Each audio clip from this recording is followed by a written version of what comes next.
ले जी, this was the question जो हम कल कर रहे थे। मैं इसी को दोबारा शुरू करता हूँ, जहाँ से हमने छोड़ा था वहीं से शुरू करते हैं। कल जल्दी करने के चक्कर में हमने एक छोटी सी सिली मिस्टेक की थी, उसी को दोबारा शुरू करते हैं जी। ये आया था सवाल जी अप्रैल 2013 में। रिक्वायरमेंट क्या थी वो मैंने नीचे बना दी थी। रिक्वायरमेंट क्या है? पहली रिक्वायरमेंट में कहते हैं EOQ कैलकुलेट करें, रीऑर्डर लेवल कैलकुलेट करें। दूसरे नंबर पे कहता है what would be your advice to the company if supplier offer 2% price discount on purchase of lots of 3000 components. तो आपने बल्क ऑर्डर डिस्काउंट भी कैलकुलेट करना है। दो ये रिक्वायरमेंट्स हैं, नीचे लिखी नहीं हुई। सेकेंड रिक्वायरमेंट वाज हमने total cost of inventory calculate करनी है फॉर द ईयर। किन दो ऑप्शंस में? एक ऑप्शन हमारे पास क्या है EOQ और दूसरा होगा bulk order discount which is 3000। तो हम यहाँ पे लिख लेते हैं जी EOQ और उसके बाद क्या आता है जी बल्क डिस्काउंट। बल्क में कहता है 3000 यूनिट्स हैं। EOQ अभी हमने कैलकुलेट करना है। हम कौन सी कॉस्ट का कंपैरिजन करते हैं? परचेज कॉस्ट का करते हैं कंपैरिजन। दूसरे नंबर पे हम होल्डिंग कॉस्ट और तीसरे नंबर पे आपने HC नहीं लिखना पेपर में, ऑर्डरिंग कॉस्ट आपने नहीं लिखना, आपने होल्डिंग कॉस्ट या annual holding cost, annual ordering cost आपने ये लिखना पूरा पेपर में। ओके जी। सवाल क्या था हमारा? रेप्लिका लिमिटेड, कितने नंबर का सवाल है? यहाँ पे मार्क्स नहीं mention. Replica limited produces and market a single product. The product requires specialized component P which RL procure from supplier using EOQ quantity. Following information is available. कहता है right now वो EOQ से माल खरीदते हैं। Price of the component बता दी, cost of placing an order बता दी। ऑर्डरिंग कॉस्ट क्या है आपके पास? 50 रुपये पर ऑर्डर। कैरिंग कॉस्ट भी उसने बता दी which is the 10% of the price. Carrying cost भी आ गई। Total cost of holding and ordering ये उसने बताई दी। ये कॉन्सेप्ट हमने यूज किया था क्योंकि वो EOQ पे ऑर्डर करते हैं। तो टोटल होल्डिंग कॉस्ट और ऑर्डरिंग कॉस्ट क्या है? बराबर EOQ पे। तो इसका मतलब 1500 होल्डिंग कॉस्ट होगी, 1500 ऑर्डरिंग कॉस्ट होगी। ठीक है जी। नॉर्मल लीड टाइम क्या है? डेज में 12 दिनों में सामान पहुंच जाता है। कहते हैं assume 300 working days in a year. ले जी, इसके नीचे बनाते हैं वर्किंग नंबर 1। हमें क्या कैलकुलेट करना है? हमें चाहिए EOQ कैलकुलेट करने के लिए क्या क्या चाहिए? हमें चाहिए एनुअल रिक्वायरमेंट चाहिए, ऑर्डरिंग कॉस्ट है, लिख देते हैं फॉर्मूला में। 2 मेरे पास है, एनुअल रिक्वायर्ड यूनिट नहीं है मेरे पास। इसके बाद मुझे क्या चाहिए? ऑर्डरिंग कॉस्ट है विच इज 50, ये मैंने 50 लिख दिया। डिवाइडिंग बाय मुझे क्या चाहिए? Holding cost 10% of the purchase. EOQ पे जाएंगे तो नो बल्क ऑर्डर परचेज 150 का 10% लें, 150 इंटू 10%। अब मुझे इस फार्मूला में एनुअल रिक्वायर्ड यूनिट्स चाहिए। एनुअल रिक्वायर्ड यूनिट्स के लिए हम नीचे कैलकुलेशन कर लेते हैं। एनुअल रिक्वायर्ड यूनिट्स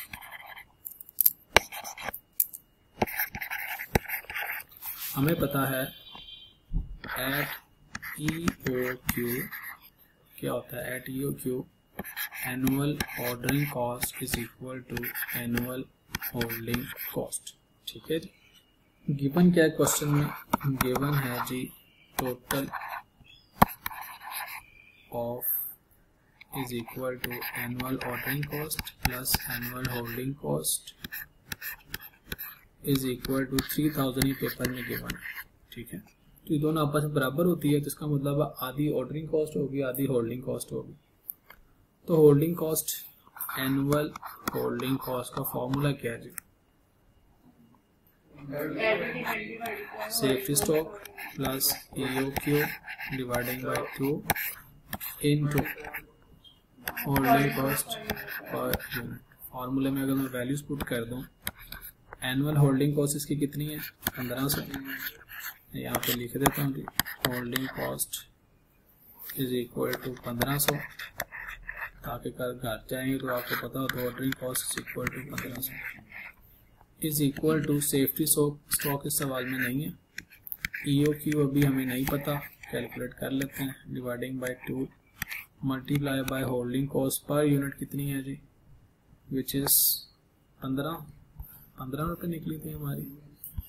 क्वेश्चन में बताया हुआ है जी सेल प्राइस 150, उसका 10% इज कैरिंग कॉस्ट, तो 10% ले लेते हैं कैरिंग कॉस्ट का। जुम्मे से पहले 1:30 बजे सर क्या कह रहे हैं, तो ठीक है जैसे सर कह रहे हैं वैसे करें। तो 150 इंटू 10%, यहाँ तक कोई problem, 1500 is equal to EOQ dividing by 2 into 15। तो बताइए यहाँ से EOQ क्या था, 200 आ गया EOQ, ठीक है जी, EOQ इज 200। दूसरे नंबर पे पता है हमें ordering cost, annual ordering cost का फार्मूला क्या है, is equal to annual required units dividing by order size multiply by ordering cost per unit. तो एनुअल ऑर्डरिंग कॉस्ट हमारे पास 1500 है, 1500 एनुअल रिक्वायर्ड यूनिट्स हमें कैलकुलेट करने हैं, डिवाइडिंग बाय ऑर्डर साइज ऊपर आ गया, कंपनी 200 का ऑर्डर साइज प्लेस करती है, एक ऑर्डर प्लेस करने की कॉस्ट कितनी थी, जब आप क्वेश्चन में देखेंगे तो it was 50,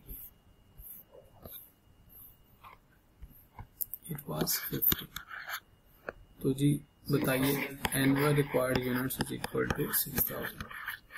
what mistake I was making yesterday was, हमने क्या किया, हमने EOQ को डिवाइड कर दिया था, EOQ तक जब हम पहुंचे 200 तक, तो हमने इस फार्मूले को यूज नहीं किया, हमने EOQ से पर डे रिक्वायरमेंट निकाल ली।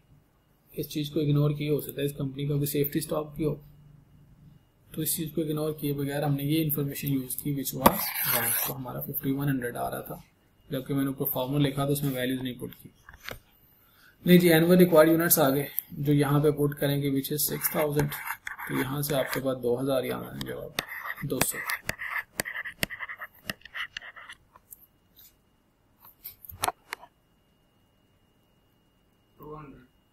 वो 200 ही आएगा, वो लिख दिया हमने 200। अच्छा जी, required units during lead time into lead time. अच्छा जी, अब आगे देखते हैं,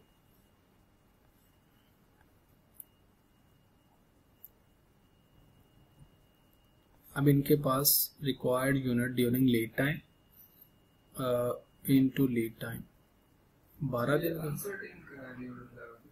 सॉरी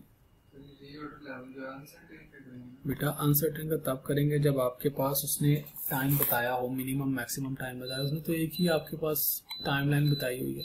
अब आपके पास ऑप्शन नहीं है, अगर आपके पास ऑप्शन हो तो फिर यस अनसर्टेन का टाइम पीरियड यूज करेंगे। डेली हमारी कितनी रिक्वायरमेंट है जी, डेली रिक्वायरमेंट कितनी है, रीऑर्डर लेवल अगर हम देखना चाहें 6000 पूरे साल की रिक्वायरमेंट है, डिवाइडिंग बाय 300 दिन, तो ये एक दिन की रिक्वायरमेंट निकल आई। लीड टाइम कितना है 12 दिन का, तो ये रीऑर्डर लेवल आ गया हमारे पास। जब 240 यूनिट रह जाते हैं तो ऑर्डर कर देते हैं 200 यूनिट्स का।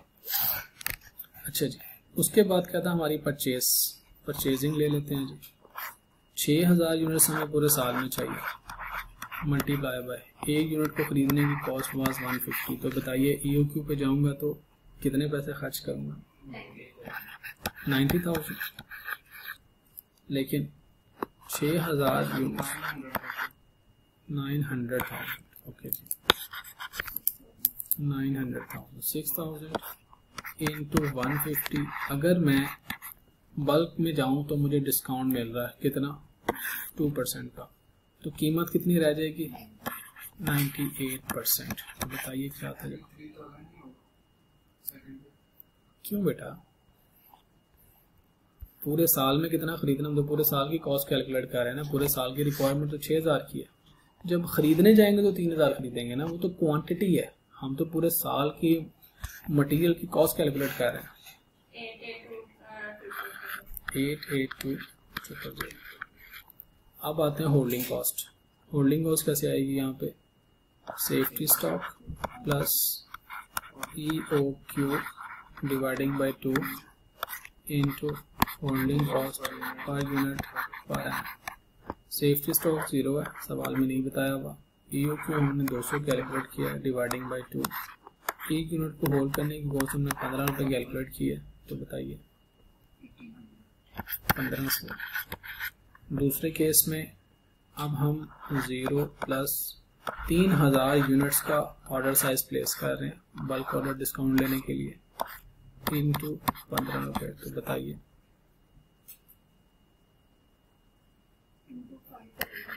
22500। इसी तरह ऑर्डरिंग कॉस्ट में आते हैं, फॉर्मूला क्या है, annual required units dividing by order size into ordering cost पर ऑर्डर। एनुअल रिक्वायर्ड यूनिट्स तो हमारे पास 6000 ही हैं। EOQ पे जाएं तो हम 200 यूनिट्स का ऑर्डर प्लेस करते हैं। एक दफ़ा ऑर्डर प्लेस करने पे हमारा जो खर्चा आ रहा है विच इज 50 रुपये इंटू 50, तो देखिए ऊपर 1500 नहीं आ गई।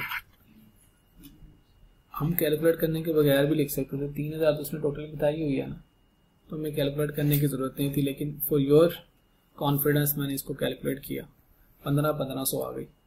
अच्छा जी, दूसरे केस में क्या होगा, अब हम ऑर्डर साइज प्लेस कर रहे हैं 6000 तो एनुअल रिक्वायरमेंट है, 3000 का ऑर्डर प्लेस करते हैं और एक दफ़ा ऑर्डर प्लेस करने पे 50 रुपये का खर्चा आता है, तो 2 दफ़ा ऑर्डर प्लेस करने पे 100 का खर्चा आएगा। अब टोटल कॉस्ट बता दीजिए दोनों केसेस में कितनी आती है। हाँ, ऊपर परचेज कॉस्ट भी ऐड करनी है ना, यहाँ पे आ जाएगी 93,000 और यहाँ 9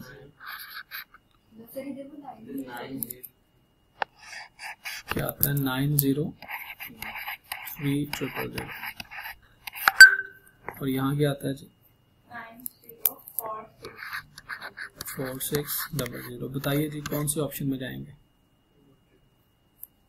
कौन से ऑप्शन में जाएंगे, EOQ में जाएंगे। तो क्या आपको उसने क्या पूछा, क्या हुआ है, कहता what would be your advice to the company, company को क्या एडवाइस करना है, if the supplier offer price, क्या कंपनी को बल्क ऑर्डर डिस्काउंट में जाना चाहिए, नहीं। एडवाइस क्या है, यहाँ पे एडवाइस पे लिख दें, आधा नंबर ले रहे हैं उसका, advice company should not, company का नाम लिख दीजिएगा, should not opt bulk order discount. ठीक है जी, एनी प्रॉब्लम। ये कल सवाल था जी, तो एक छोटी सी मिस्टेक की वजह से हमारा रह गया, that is completed today. Okay जी, एक छोटा सा टॉपिक रह गया, वो खत्म करने के बाद हमारा chapter will be ended. Topic क्या है, अनसर्टन लीड टाइम। अगर आपको याद हो, हमने सबसे पहले क्या पढ़ा, हमने पढ़ा EOQ पढ़ा, कैलकुलेट करना विद अजम्पशंस, अजम्पशंस लेके पढ़ा कि ये अजम्पशंस हो तो EOQ कैसे कैलकुलेट करते हैं। तो EOQ जब भी कैलकुलेट करना है तो वो अजम्पशंस है।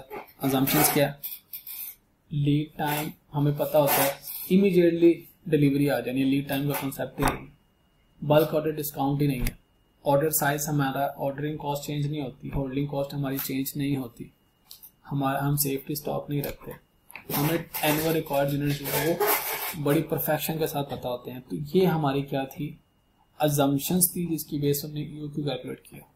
पहली अजम्पशन हमने खत्म की, हमने कहा नहीं जी बल्क ऑर्डर डिस्काउंट भी आना चाहिए,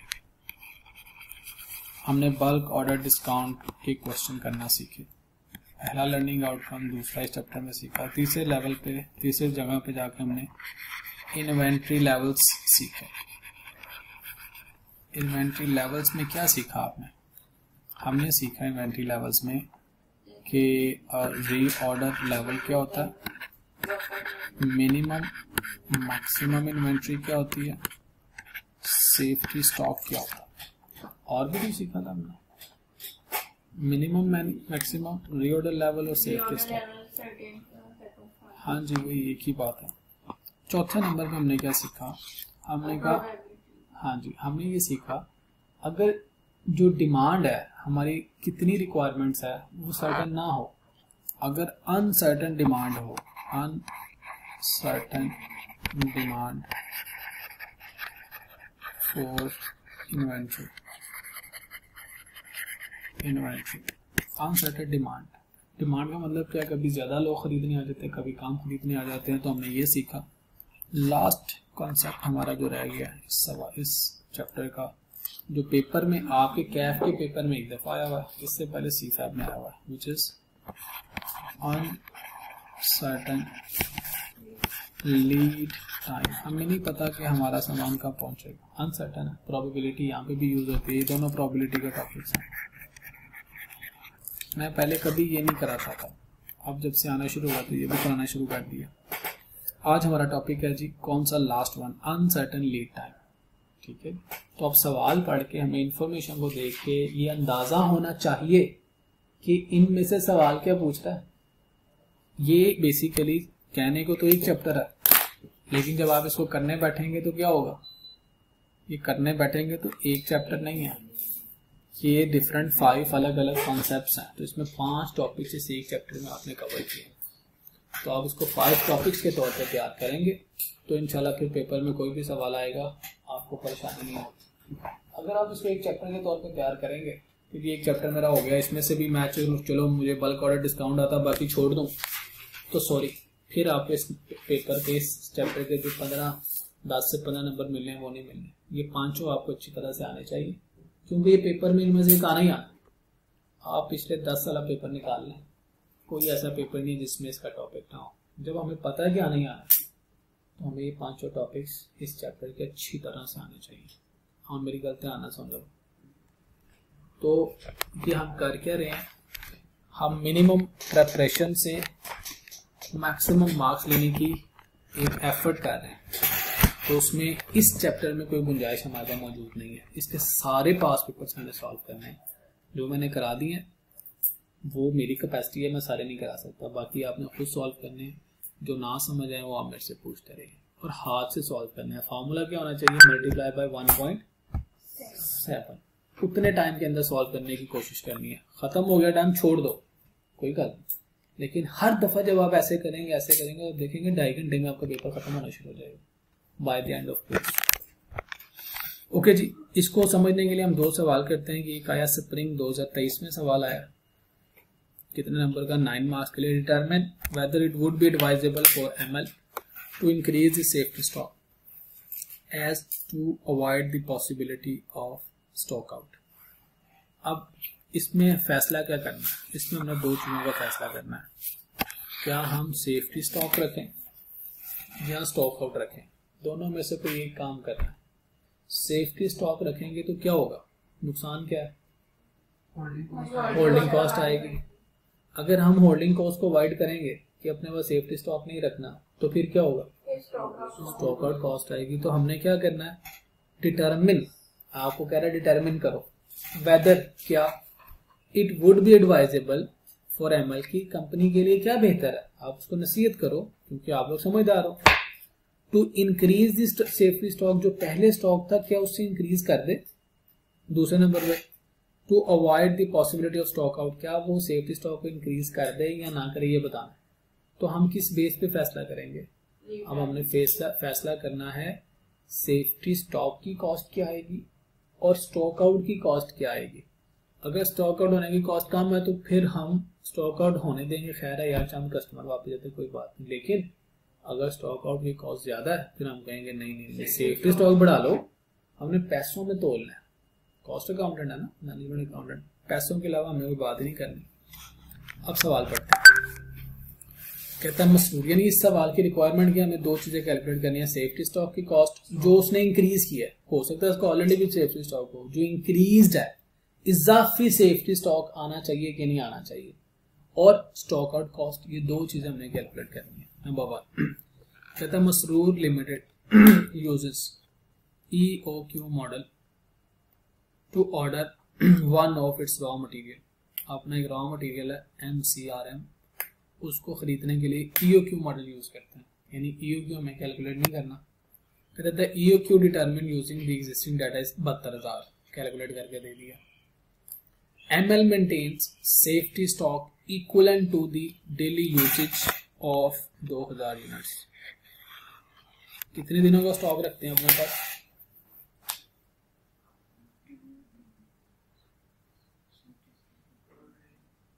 हाँ जी, पर डे, एक दिन का स्टॉक रखते हैं अपने पास। कहते हैं जी safety stock equivalent to daily usage of 2000। Daily का 2000 यूज होता है, वो 2000 अपने पास स्टॉक पे रखते हैं। ठीक है, ये उनका सेफ्टी स्टॉक है। कहते हैं presently 10 orders are placed annually. साल में 10 दफा ऑर्डर प्लेस होता है। इसका मतलब है जो स्टॉक आउट होगा वो 10 दफा होगा साल में। एग्रीड और नॉट? एग्री करते हैं? ओके जी। तो 10 times there is a probability के स्टॉक आउट हो सके। उसने नंबर ऑफ ऑर्डर साल के बता दिया। And lead time is 30 days. 30 दिनों में वो चीजें आपके पास पहुंचती है। ओके, 30 दिनों में पहुंच जाती है। द ऑर्डरिंग कॉस्ट आर 86,400 रुपये। उसने ऑर्डरिंग कॉस्ट भी बता दी। साल में 10 ऑर्डर होते हैं, यानी 10 दफा स्टॉक आउट हो सकता है। ऑर्डर 10 है तो 10 दफा स्टॉक आउट होने का खदशा, और एक दफा ऑर्डर प्लेस करने की 86,400 कॉस्ट। 30 दिन उनका लीड टाइम है। आज ऑर्डर करेंगे तो 30 दिन में पहुंचेगा। कहता रिसेंटली, अब क्या हुआ, वो अगली सिचुएशन बता रहा है। कहता अब मामला क्या हुआ कि तो पुराना सिस्टम चल रहा था कंपनी के। EOQ क्वांटिटी कितनी मंगवाते थे EOQ, और सेफ्टी स्टॉक कितना रखा है 2000। जब ऑर्डर प्लेस करते हैं तो 30 दिनों में आ जाता है। 30 दिनों में आ जाता है तो एक दिन का उन्होंने अपने पास सेफ्टी स्टॉक रखा है। कभी हो सकता है ना आए तो एक दिन का तो बड़ा हुआ ना। अब आगे देखिए इसके बाद अब क्या हुआ। Recently ML has faced some shortage due to delays in procurement time. कहता अब उसने कुछ शॉर्टेज फेस करना शुरू कर दी। शॉर्टेज का मतलब क्या है, यानी सामान मौजूद नहीं है, प्रोडक्शन वाले लोग बैठे हैं, मटेरियल नहीं मौजूद, कस्टमर आया दे नहीं सकते, शॉर्टेज होगी तो ये नुकसान है। कहता है recently ML has faced some shortage due to delays in procurement time. कहता है ML's कॉस्ट अकाउंटेंट, अब आप लोगों की बात कर रहा है कि you are cost accountant, Numan Shaikh, ये आपका नाम है जी, has consulted the procurement and production team. आपने उनको बुला लिया हो भाई, प्रोक्योरमेंट वाले को बुलाया और प्रोडक्शन वाले को बुलाया, आए मेरे से मीटिंग करे। And has come up with the following analysis, और वहां से आपके पास क्या एनालिसिस आया। नंबर 1 कहता है probabilities of delays in lead time. एक पॉसिबिलिटी क्या है कि 4 दिन डिले हो सकता है, और इसकी प्रोबेबिलिटी कितनी है 0.1, मतलब 10%। ठीक है, 4 दिन डिले होने का मतलब क्या है, कितने दिनों में पहुंचेगा सामान 34 डेज में।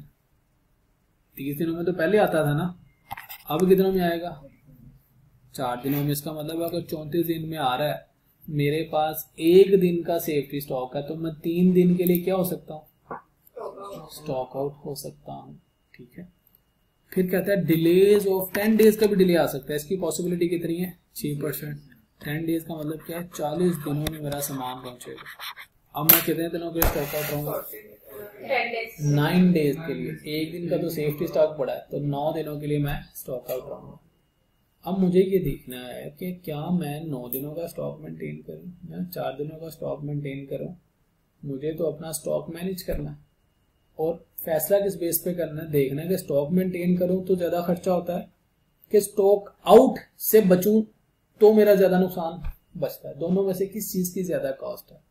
जिसकी ज्यादा कॉस्ट है मैं उसको अवॉइड कर लूंगा, जिसकी कम कॉस्ट है कहूंगा इसकी खैर।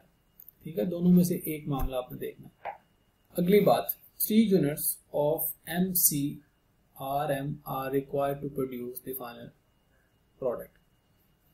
कहता है जी 3 यूनिट चाहिए किसके, वो जो ऊपर MCRM रॉ मटेरियल है, वो 3 यूनिट चाहिए एक फिनिश गुड बनाने के लिए। इसका मतलब ये हुआ कि जितना मेरे पास मटेरियल फॉर एग्जांपल 3 यूनिट्स मेरे रॉ मटेरियल के हों तो मैं 1 यूनिट का स्टॉक आउट होता हूँ। तो इसका मतलब ये हुआ जो मैं स्टॉक आउट हो रहा हूँ उसकी कॉस्ट में मुझे इस चीज़ का ख्याल रखना है कि जितने रॉ मटेरियल मंगवाता हूँ वो सारी स्टॉक आउट कॉस्ट नहीं है।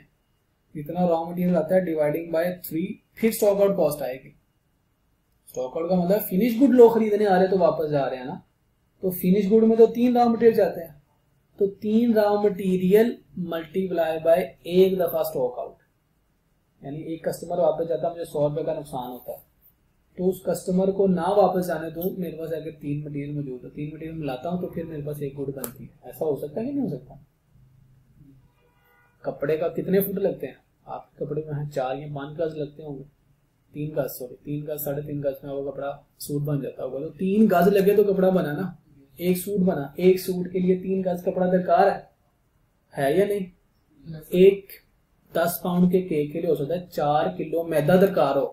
कस्टमर 10 पाउंड का केक लेने आया, इसका मतलब है वो 4 किलो मैदा लेने के लिए आया, तो 4 किलो मैदा होगा तो आपके कस्टमर वापस आएगा ना। तो ये उसने मैथमेटिक्स की कॉम्प्लिकेशन दी है इसमें। The 3 units of SCMR are required to produce the final product. Contribution margin from final product is 1800। एक कस्टमर वापस जाएगा तो 1800 का नुकसान होएगा। तो अब मुझे क्या करना है, मुझे ये सोचना है based on his analysis Numan has suggested to increase the safety stock. Numan ने कहा जी सेफ्टी स्टॉक बढ़ा दो। अब आपको क्या कह रहे हैं, determine whether it should be advisable. अब आप बताएं क्या कंपनी के लिए सेफ्टी स्टॉक बढ़ाना ठीक है या नहीं है। यानी पहले कंपनी ने अपने अकाउंटेंट से पूछा, फिर आपसे बीइंग अ कंसल्टेंट भी पूछा जा रहा है कि बताएं जी। 2 रोल उसने आपको दिए। अब कैसे बताएंगे? स्टॉक आउट कॉस्ट कैलकुलेट करते हैं दोनों केसेस में, और दोनों केसेस में क्या कैलकुलेट करते हैं जी, और सेफ्टी स्टॉक। जी स्टॉक आउट कॉस्ट क्या है, यूजेज इन लीड टाइम। मैं बल्कि इसको सारे को सॉल्व करता हूँ।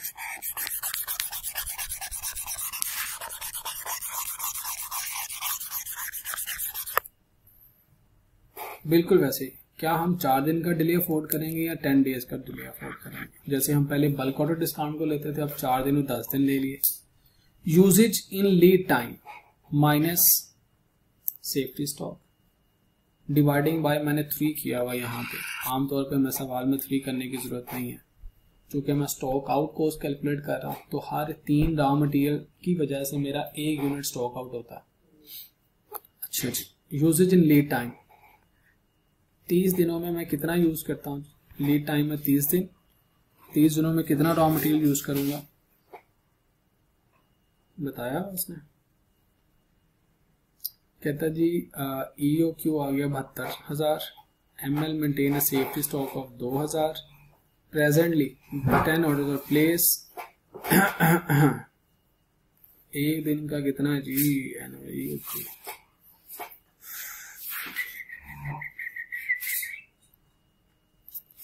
कहता है जी presently 10 orders are placed annually and lead time 10 दफा ऑर्डर प्लेस करते हैं।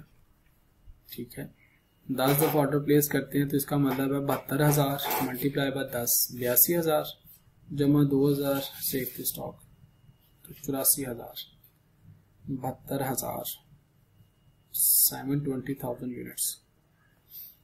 इनका यूजेज कितना है? 2,000 यूनिट्स का, राइट। अगर हम पहली ऑप्शन में जाते हैं 4 दिन अपने सामान को डिले करते हैं तो हम कितने यूनिट से स्टॉक आउट होंगे? एक दिन का 2,000 और 4 दिनों का कितना बनेगा? 8,000। ठीक है, 4 दिन अगर हम डिले करते हैं, एक दिन का 2,000 हमें रॉ मटेरियल चाहिए, लेकिन मेरे पास सेफ्टी स्टॉक भी तो 2,000 पड़ा होगा ना। ये बात समझ आई? तो मैं कितने यूनिट से स्टॉक आउट होऊंगा? 6,000। लेकिन 6,000 से आगे प्रोडक्ट्स कितनी बनेगी? Dividing by 3। 6,000 से कितनी प्रोडक्ट्स बनेंगी? 2,000 यूनिट्स बनेंगे। और इसकी प्रोबेबिलिटी कितनी है? 10% इज प्रोबेबिलिटी। और एक दफा स्टॉक आउट होने की कॉस्ट कितनी है? 1,800 रुपए। और साल में कितने ऑर्डर्स देते हैं हम? 10 ऑर्डर्स देते हैं। तो देखिए आपके पास 3.6 मिलियन आता है। ये सवाल समझ आया? अगर मैं 4 दिन डिले करूं तो मैं कितने यूनिट से स्टॉक आउट होऊंगा? 6000 डिवाइडिंग बाय 3, 2000 मेरे ऑर्डर कैंसिल होंगे। 2000 ऑर्डर्स के लिए मुझे 6000 रॉ मटेरियल चाहिए, क्योंकि एक गुड बनाने के लिए 3 रॉ मटेरियल चाहिए। समझ आ गया जी? अब आते हैं दूसरे केस में। अब आप लोगों ने बताना है मुझे, अगर मैं अपना ऑर्डर 10 दिन डिले करता हूं, मैं रिस्क लेना चाहता हूं कि ठीक है यार डिले हो जाए 10 दिन, कोई बात नहीं, तो 10 दिनों में कितना रॉ मटेरियल चाहिए मुझे? 10 दिनों में कितना रॉ मटेरियल चाहिए? एक दिन का 2000 है तो 10 दिनों का कितना है? 20000। अगर मेरी सप्लाई लेट होती है तो मेरा 10 दिन में 20000 रॉ मटेरियल यूज होना है। सेफ्टी स्टॉक में कितना पड़ा है? 2000 सेफ्टी में से निकाल के यूज कर लिया तो 18000 की शॉर्टेज है, लेकिन 18000 रॉ मटेरियल से फिनिश गुड कितनी बनती हैं? डिवाइडिंग बाय 3, 6000 फिनिश गुड बनेगी। ऐसा होने की probability 10 multiply by 2000। Yes, thank you. 10 दिन डिले, एक दिन का 2000, ये आ गई usage minus safety stock already पड़ा हुआ है, एक दिन वहां से यूज हो गई, यानी 9 दिन की शॉर्टेज हो गई। और उस 9 दिन की शॉर्टेज यानी 18000 से हमने फिनिश गुड कितनी बनानी है? 6000। ऐसा होने की probability is 6%। Multiply by 1 unit stock out होगा तो मुझे 1800 रुपए का लॉस होगा। और साल में कितनी दफा ऐसा होने का खर्चा है? 10 दफा ऐसा होने का खर्चा। तो बताइए मेरी कॉस्ट क्या आती है? क्लियर जी? तो ये मेरी आ गई स्टॉक आउट की कॉस्ट। मुझे फैसला करना है कि मैं स्टॉक आउट होने दूं या एक्स्ट्रा रॉ मटेरियल रख के अपने पास सेफ्टी स्टॉक मेंटेन कर लूं। अब आते हैं सेफ्टी स्टॉक की बात करते हैं।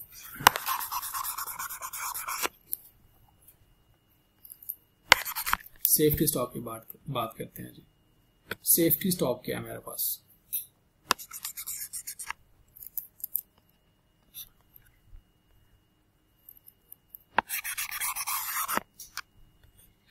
ओके, अगर मैं 4 दिन डिले की वजह से सेफ्टी स्टॉक बढ़ाता हूं तो मुझे कितना सेफ्टी स्टॉक बढ़ाना पड़ेगा? अगर सप्लाई 4 दिन डिले होती है, अगर 4 दिन सप्लाई डिले होती है, सोच के बताना बेटा जी, तो 4 दिन में कितनी यूजेज है? मैं यूजेज लिख देता हूं, यूजेज इन डिले डेज। डिले डेज में कितनी यूजेज होगी?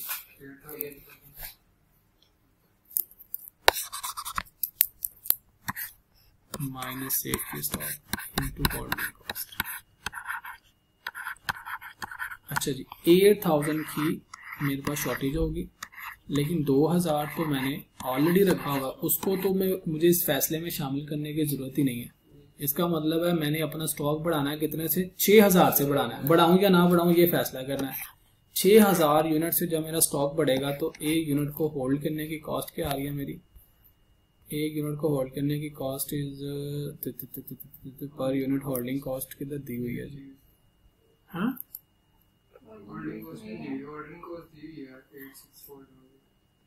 एक यूनिट को होल्ड करने की कॉस्ट क्या आएगी? 3 units are required to produce 1 unit.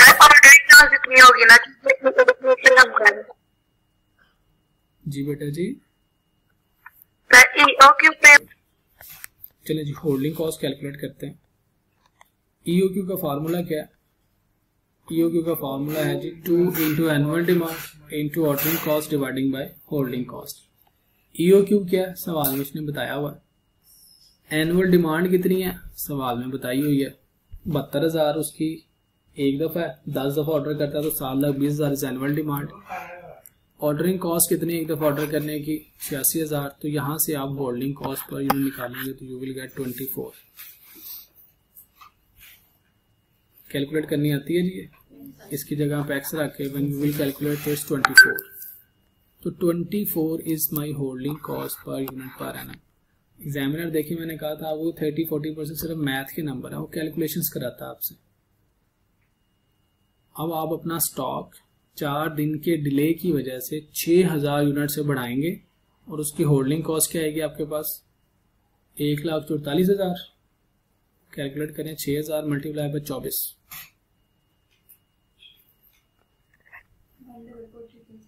ठीक है जी। अगर दूसरे केस में आते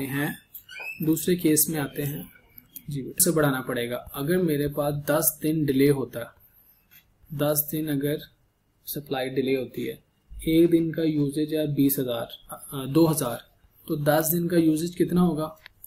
20,000। लेकिन मेरे पास ऑलरेडी सेफ्टी स्टॉक में 2000 पड़ा रहता है, तो मुझे 18,000 से अपना स्टॉक बढ़ाना पड़ेगा। मल्टीप्लाई बाय ए यूनिट की 24 रुपए कॉस्ट आती है, तो बताइए मेरी होल्डिंग कॉस्ट क्या आएगी? 24 आता है। ओके, दोबारा चेक करें, बल्कि मेरे पास कैलकुलेटर है, let me check with you. 72,000 alpha calculus underwood fraction bracket 2 into 7,20,000 लिखा था अंदर, आपने 72,000 ही लिख दिया होगा ना। 86,400 डिवाइडिंग बाय अल्फा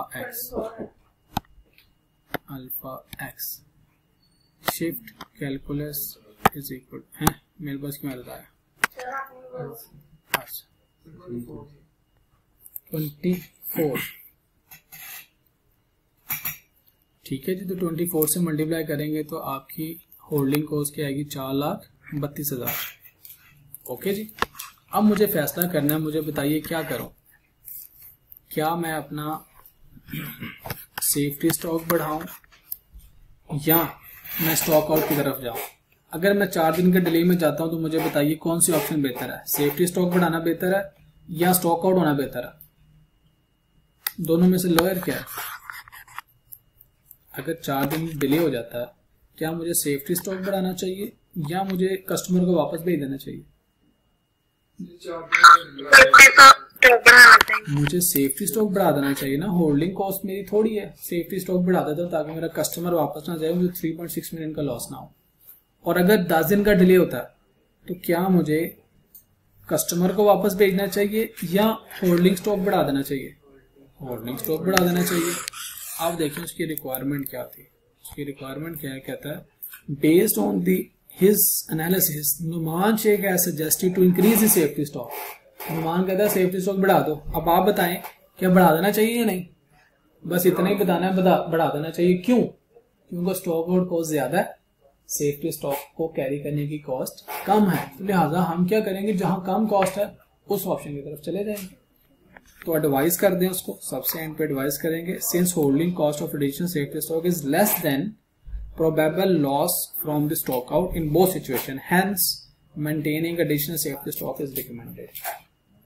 बात समझ आई?